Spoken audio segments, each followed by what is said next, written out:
Good afternoon, everyone. 2 briefings ago, I asked, where is Nancy Pelosi? Today, I can announce we have found Nancy Pelosi. As you can see, we found Nancy Pelosi going into her hair salon. We will be playing the video on loop for all of you to see during the duration of this introduction. Nancy Pelosi was not in the halls of Congress when I asked where she was. She was not working in good faith to make a deal for the American people. Nope, Nancy Pelosi was found in San Francisco at a hair salon where she was indoors, even though salons in California are not only open for outdoor service. Apparently, the rules do not apply to Speaker Nancy Pelosi. She wants small businesses to stay shut down, but only reopen for her convenience. Do as I say, not as I do, says Nancy Pelosi. Nancy Pelosi is holding up $1.3 trillion in relief for the American people while getting special access to the very kind of small businesses that this money would support, businesses like this hair salon. Before she skipped town to violate her state's health guidelines, Pelosi proposed a bill. It was called the HEROES Act, which contained no additional paycheck protection funding. This is funding that would help the very small business she has bizarrely accused of plotting against her. The president sees through Democrats' disregard for Americans in need, and he took action unilaterally in his own accord. He provided relief from evictions, he provided unemployment insurance, he paused student loan payments, and he cut the payroll tax, putting money in the American people's pockets. Congress also failed to authorize funding to provide children with free lunches for the 2020-2021 school year. And again, President Trump, with senior advisor Ivanka Trump, took action. And now USDA has extended a summer program which will ensure children continue to have access to free meals through the end of the year.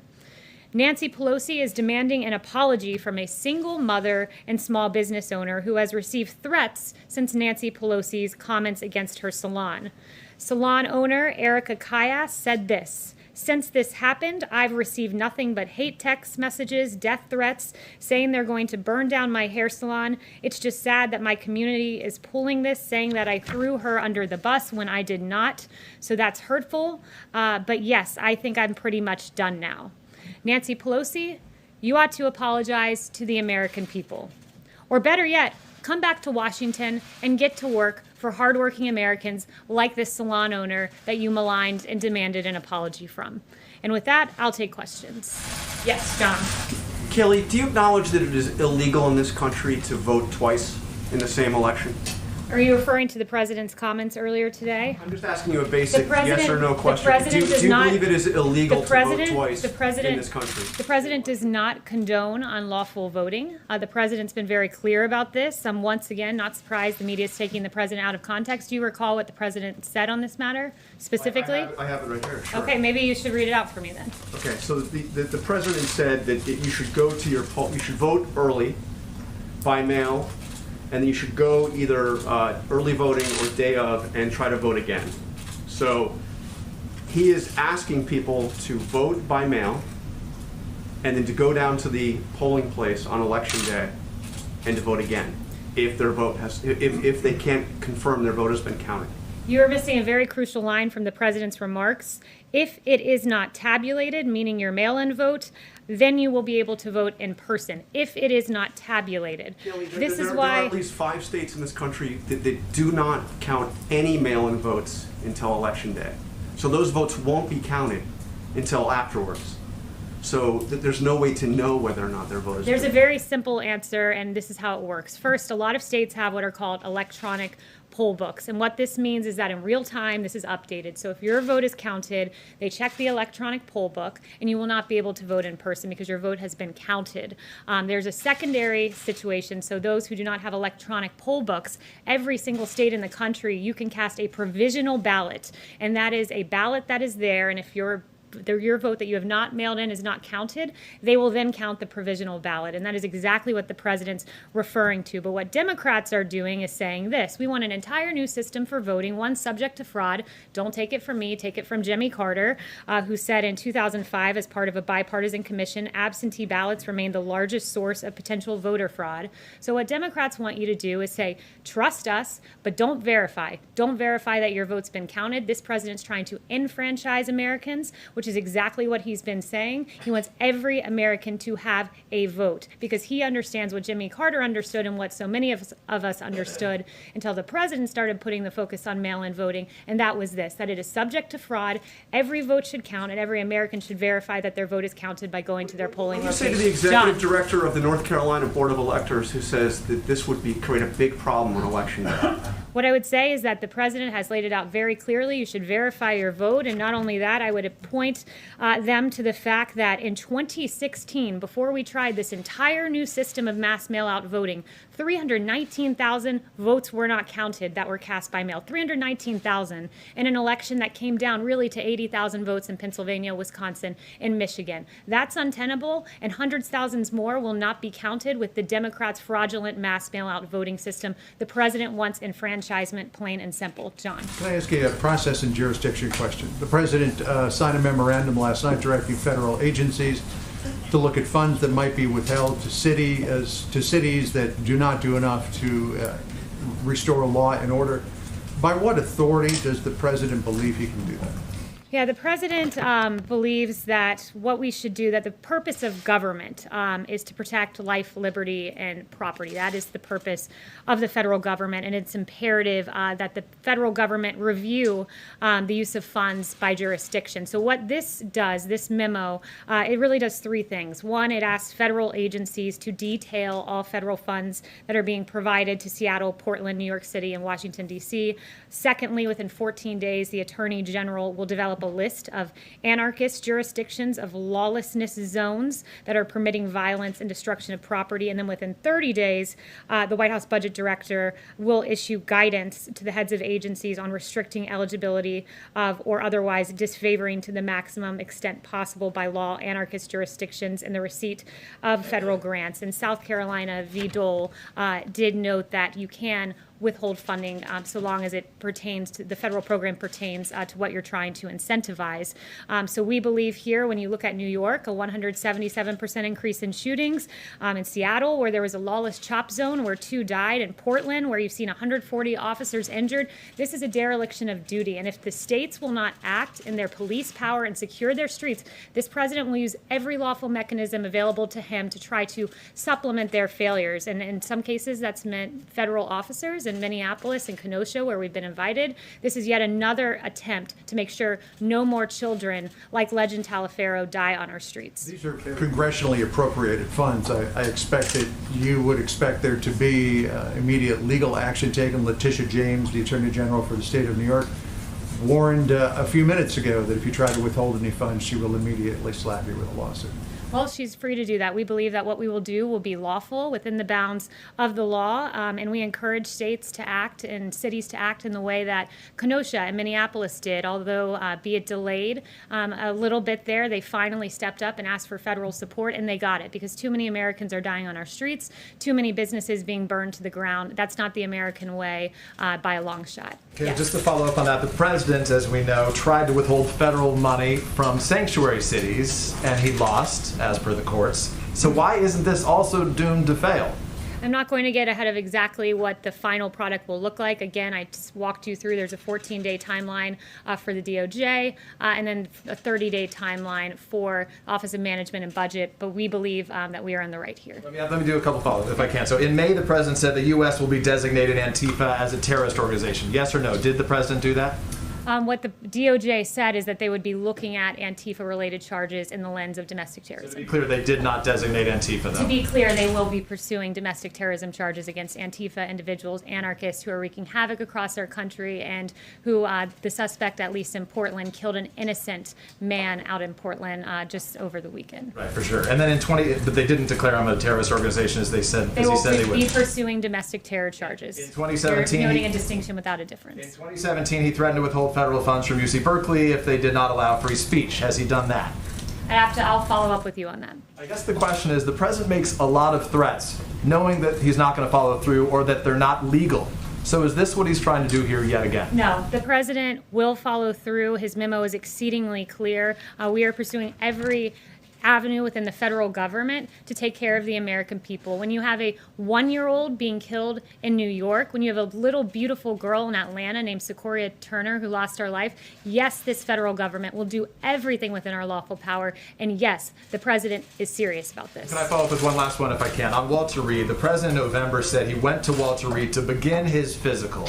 He said he was there this week. He said he was there to complete his physical. In fact, your predecessor said the same back then, that it was to begin it. So which one was it when the president went to Walter Reed? The president did his physical in 2 parts. These are very extensive when you're doing a presidential physical, and he used the 2 visits to Walter Reed to complete the physical in 2 stops. Again, the media is engaging in conspiracy theories about the president's health. Just to be clear, Kayleigh, you said he did it in 2 stops, Yes. but he said he completed it. This week he said he was there to Yes. complete it. You're saying that's not true. So his statement this Yes, week... next question. I'm sorry, I'm not correct, engaging Kayleigh? in conspiracy theories anymore. It's not a Yes. conspiracy theory. I'm just asking if he was correct. Go I ahead. don't want to lose Please, no, go ahead. Senator Schumer came out with a statement today saying that too much of the evidence points to the Trump administration pressuring the FDA to approve a vaccine by Election Day to boost his re-election prospects.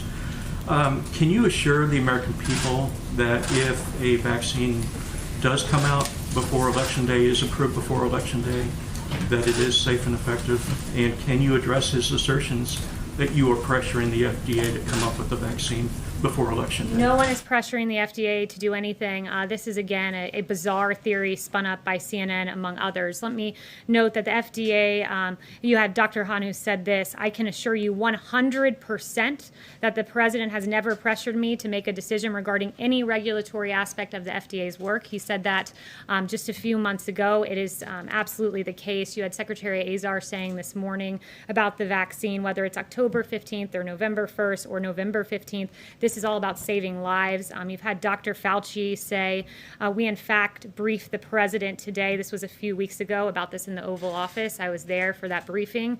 And Dr. Fauci said there is no political pressure that I have seen at all to move quickly.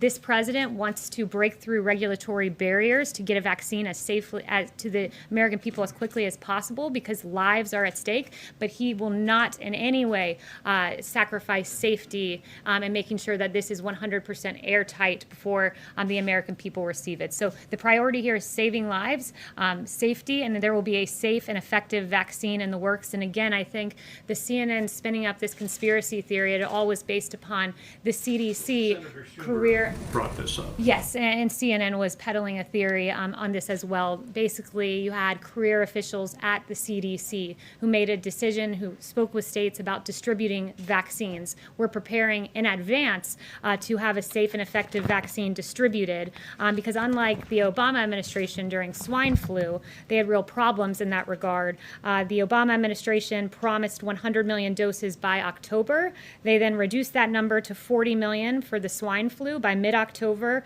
when demand for a vaccine was at its highest, supply fell dramatically short with as few as 11 million doses on hand.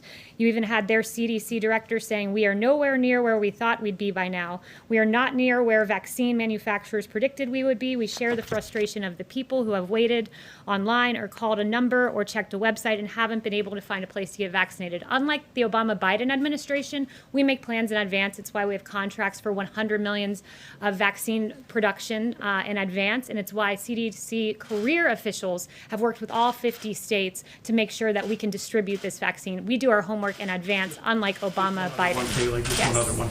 So,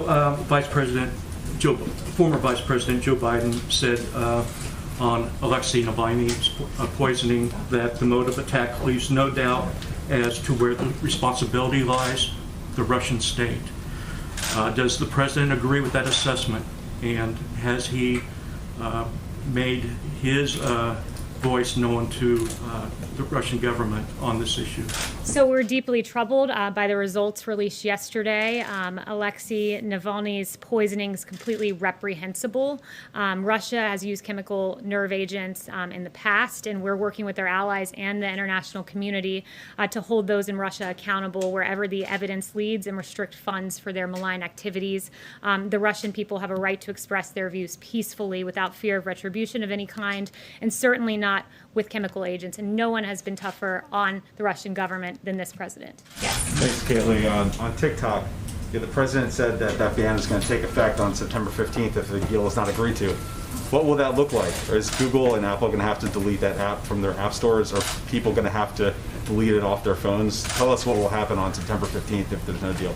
I'm not going to get ahead of announcing those plans on September 15th. I know you had some questions on the timing of everything, and I told the Commerce Department to be expecting your call because they can walk you through.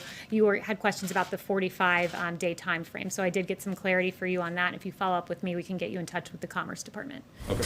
Yeah, Kayleigh, I just wanted to ask you about the investigation. There's a couple of contracts that were awarded that Peter Navarro was involved with. One, there's some investigation going on in terms of the Kodak, the money that went to Kodak to allow them to develop pharmaceuticals. There are other contracts now for ventilators that have received scrutiny. Can you give us an update on how concerned you are that maybe some of these business deals are going through too quickly, they're not getting enough scrutiny? Is there any particular finding that you can offer at this point on that? Yeah, we've made many contracts using the DPA 78 times, 30 times with regard to testing. We're very proud of what we've done. Of course, if there are new allegations with a given company, we certainly look at those and look at them closely, as we did with the Kodak situation. But we're very proud of what we've done. We were met with an unprecedented challenge, a novel coronavirus that came to our shores from China.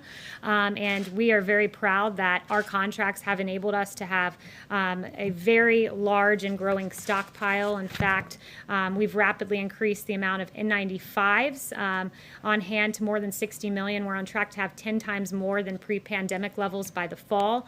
Significantly surged the number of gowns on hand to more than 27 million. And we have tremendous level of ventilators on hand at 109,000, and we will have tens of thousands more by the fall. So the contracts we've made have enabled these numbers, among others. I'm not even getting into therapeutics like remdesivir, but of course, if there's ever allegation, we take it seriously and look at it as we did with Kodak. Confirm how many allegations of wrongdoing that you're looking at that I'm only involve aware Peter Navarro? of the one or two that you named out of the many, many contracts that we've had. Yes. Thanks, Kayleigh. The herd immunity strategy for the pandemic has been called dangerous by some experts, and I'm wondering if President Trump has formed an opinion on this concept, and if he thinks that that is an achievable goal. Yeah, the herd immunity so-called theory was something made up in the fanciful minds of the media. That was never something that was ever considered here at the White House. Here at the White House, what we've done is race to get a safe and effective vaccine in record time. If we get it by the end of the year, it will far outpace Ebola, which took 14 months to get to phase 3 clinical trial, 3 years to get to completion. This will be the fastest vaccine ever for a novel pathogen. Here at the White House, we talk about therapeutics and are very proud that we've identified, we have more than 270 clinical trials, 570 in the planning stages, and successful therapeutics that we know of like dexamethasone and remdesivir. That's what we do here at the White House. The herd immunity theory, again, was something made up in the mind of the media. On the Supreme Court, the president said that he would come out with a list of candidates by September 1st. When can we expect to see that list? You will see it soon, certainly within the next few weeks, but it will be after the Labor Day weekend. Yep. Thank you. Back on the cities, how would the president's plan to reduce funding to cities actually help protect citizens that you said was the goal of the president? Yeah, that is the goal, and what the intent is to incentivize cities to follow in the way of Kenosha and Minneapolis, who, when they were in the midst of a situation that they couldn't handle just at the local level, they requested federal assistance, and it worked. Within 24 hours, you saw a much different scene in Kenosha. Within 24 hours, a much different scene in and Minneapolis. So we want states to work with us, and those two models are examples of Democrats who have done so. On the contrary, you see a much different situation in New York and Portland and DC and Seattle. And some of the factors, as noted in the memo, that will go into the lawlessness assertion are whether they forbid police from intervening, whether they've withdrawn law enforcement protection from certain areas, like we saw where a police precinct was abandoned in the lawless CHOP zone in Seattle. Those are the types of changes in behavior we want to see from cities, because protecting the citizenry should be their paramount concern. Thanks, Kayleigh. The government runs out of funding by the end of the month. Is the White House confident it can avoid another shutdown? And is the president open to including some of this COVID stimulus as part of a CR? I haven't talked to him about that, but we do believe that we'll be able to get funding to avoid a shutdown. Are negotiations underway now? Like, have you guys started talking to Congress about this yet? I'd have to talk with the chief. I haven't talked to him specifically about that, but it has been discussed internally. I know at least that, yes. Thanks, Kayleigh. Can you give us a sense on the memo issued last night? Can you give us more of a sense of the funding that would be under review? And also, why does the White House believe that this is the right time to be considering restricting funding for states? We're in the middle of the pandemic and there's summer dealing with violence. Yeah, again, so first, to the first part of your question, it's undergoing a review. Part of that, step one of this memo, is for federal agencies to detail the funds being provided. So I can't give you a readout of exactly which funds are being looked at until that review is conducted. But why now? Why now? Because in New York City, you've seen a 177% increase in shootings in July. Meanwhile, you have the feckless government of Mayor de Blasio and Governor Cuomo pulling $1 billion with a B from NYPD at the same time we learned that in a 28-day period, arrests were down in New York City by 62%. The looting of 450 businesses that have been damaged. In Seattle, a lawless CHOP zone where 2 died. Now is the right time when you see numbers like this, because lives are at stake, and oftentimes the lives of innocent little babies who should be here today if Democrat mayors got their act together, didn't cut funding from police, did start arresting people and enforce the laws. Yes. Thanks, Kayleigh. The President and Joe Biden are both going to be in Shanksville, PA, next Friday to commemorate 9/11. Have you spoken to him about appearing with the former Vice President like you did with Secretary Clinton back in 2016 up in New York? I have no details for that upcoming event, but we are intending to be in Shanksville as well. Okay, and then just one more follow-up on the cities. Again, I know it's under review.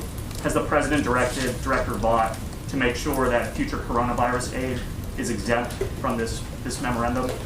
I don't see in what universe that would be connected to the issue at hand, which is ensuring lawfulness in the cities. FEMA or HHS or anything like that. But again, I don't want to get into the specific funding ahead of the review process that is ongoing.